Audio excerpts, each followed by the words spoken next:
E aí pessoal, tudo bem? Mais um registro de leitura. Dessa vez eu vou me reportar, né, à minha área de estudo, que é a história. E para começar esse registro de leitura, né, eu gostaria de relembrar alguns historiadores, alguns pensadores, o que eles falam sobre a história, sobre a função de ser historiador, sobre o porquê estudar história. Porque hoje, e nossa conversa hoje, nosso registro de leitura, é uma contextualização, é uma análise sobre o que tem ocorrido, né, no Brasil nesse início de 2019, e a história tem sido negligenciada, assim como a sociologia, as ciências sociais como um todo, né, as humanidades têm sido desprezadas, e as pessoas desconhecem o valor das humanidades, das ciências humanas, da filosofia, da história, para o entendimento do ser humano, para que esse ser humano viva, né, melhor, de forma mais harmoniosa na comunidade humana. E é interessante, existe um poeta alemão, Heinrich Heine, que ele dizia uma frase muito interessante: o historiador é um profeta com o olhar voltado para trás. Né? Essa frase é muito interessante porque o historiador, em sua função de estudioso das ações dos homens no tempo, o historiador, ele olha para trás, ele vê as ações dos homens e ele consegue compreender o seu tempo presente a partir, né, da análise da ação humana no tempo, mas ele consegue prever também. Outros historiadores famosos, a exemplo do próprio Eric Hobsbawm, né, eles vão trazer a ideia de que a história ela serve para o entendimento do tempo presente. E isso quebra muito aquela ideia antiga, né, da história como a ciência do passado. A história não é a ciência do passado.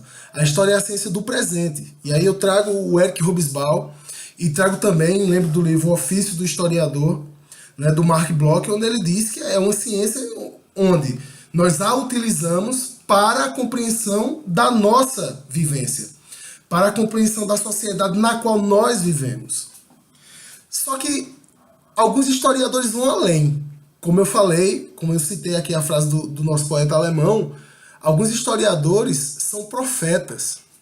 E aí o nosso registro de leitura de hoje, né, é de um camaronês, o Achille Mbembe, e ele escreveu um artigo intitulado A Era do Humanismo Está Terminando. Então, esse artigo foi escrito em dezembro de 2016. Prestem bem atenção. Em dezembro de 2016, o historiador Achille Mbembe, observando o movimento, né, do sistema capitalista, observando o movimento, a nova configuração do neoliberalismo, ele escreveu um artigo, e aí eu separei algumas partes desse artigo que ele escreve em 2016, para que você pense no que está acontecendo no Brasil hoje. E aí eu não gostaria de citar nomes diretos aqui, né, de pessoas, de políticos, né, de ministros, para não ofender a inteligência de vocês. Eu queria apenas ler trechos aqui e fazer pequenos comentários a respeito desse artigo do Mbembe, A Era do Humanismo Está Terminando, para que você mesmo faça as inferências. E aí ele diz: outro longo e mortal jogo começou.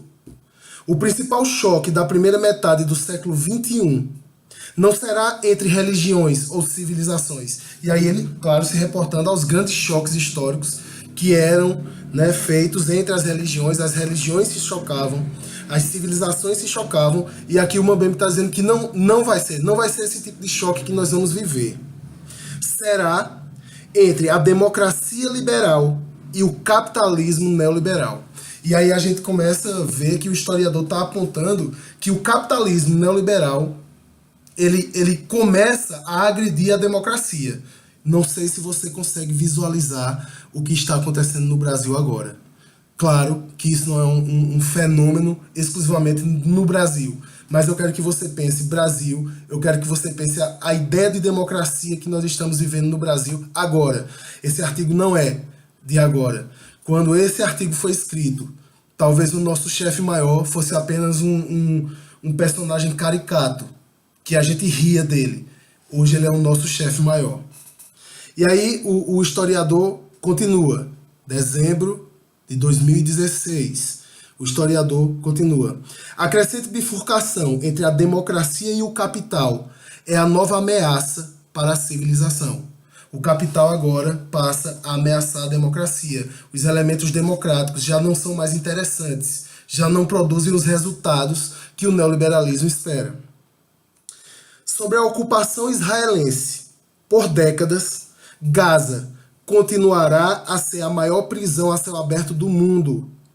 Nos Estados Unidos, o assassinato de negros pela polícia continuará ininterruptamente e mais centenas de milhares se juntarão aos que já estão alojados no complexo industrial carcerário que foi instalado após a escravidão. E aí eu lembro aqui uma outra reflexão interessante, um livro do Vacuum, que é Punir os Pobres, onde ele fala da substituição do Estado caritativo, da substituição do Estado de bem-estar social pelo Estado policial. Então, eu retiro direitos dos trabalhadores, eu retiro direitos das pessoas, e quando essas pessoas vão reivindicar os seus direitos, elas são reprimidas por um Estado policial. Não sei se você já está inferindo, né? Ele continua. A Europa continuará sua lenta descida ao autoritarismo liberal, ou o que o teórico cultural Stuart Hall chamou de populismo autoritário. Repito, ele estava em 2016, dizendo que havia um crescimento de um fenômeno chamado populismo autoritário. Apesar dos complexos acordos alcançados nos fóruns internacionais, a destruição ecológica da Terra continuará. A destruição ecológica continuará. O neoliberalismo não perdoa mais a natureza, e eu não sei se você tem visto as últimas notícias sobre os índios, as últimas notícias sobre o avanço do agronegócio em terras indígenas. Continua. As desigualdades continuarão a crescer em todo o mundo, mas longe de alimentar um ciclo renovado de lutas de classe, os conflitos sociais tomarão cada vez mais a forma de, olhem, racismo, ultranacionalismo, sexismo, rivalidades étnicas e religiosas, xenofobia. Vocês devem ter visto um vídeo agora de senhores de bem falando dos nordestinos, homofobia e outras paixões mortais. São essas as paixões mortais que nós estamos vivendo no contexto atual. São essas paixões mortais que estão aflorando, né, no instinto humano, que o historiador denunciava em 2016. Agora nós as vivemos em real, né, sentido na pele, em 2019, aqui no Brasil. Com o triunfo desta aproximação neodarwiniana para fazer história, o apartheid, sob diversas modulações, será restaurado como a nova velha norma. Sua restauração abrirá caminho para novos impulsos separatistas, para a construção de mais muros. Repito, para a construção de mais muros. Para a militarização de mais fronteiras, para formas mortais de policiamento. E para inumeráveis divisões internas. Repito, para inumeráveis divisões internas, inclusive em democracias estabelecidas, como é o caso da democracia brasileira, que agora se encontra dividida. O mundo, como o conhecemos desde o final da Segunda Guerra Mundial, com os longos anos da descolonização, a descolonização que houve, né, da África e da Ásia, a Guerra Fria e a derrota do comunismo, esse mundo acabou. E aí nós vamos viver uma nova era, né, em que a destruição da natureza, a destruição da ideia de humano, a substituição do humanismo por um niilismo, né, uma descrença total no ser humano, e a violência vai tomar conta da nossa sociedade. Não sou eu quem afirma, é um historiador, né, camaronês, Achille Mbembe. Ele está fazendo isso em 2016 e nós estamos vivenciando isso em 2019.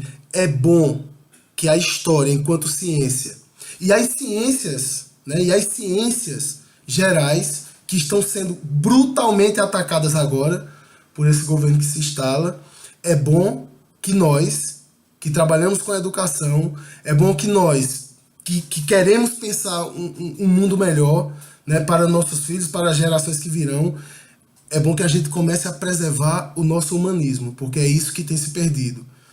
E esse processo pode se tornar irreversível. Vamos ver no que vai dar. A história está nos alertando, mas os governos querem matar a história. A história está sendo desacreditada. A história está sendo silenciada. E é o resgate do valor das ciências humanas, é o resgate do valor da história que pode nos salvar. Um abraço.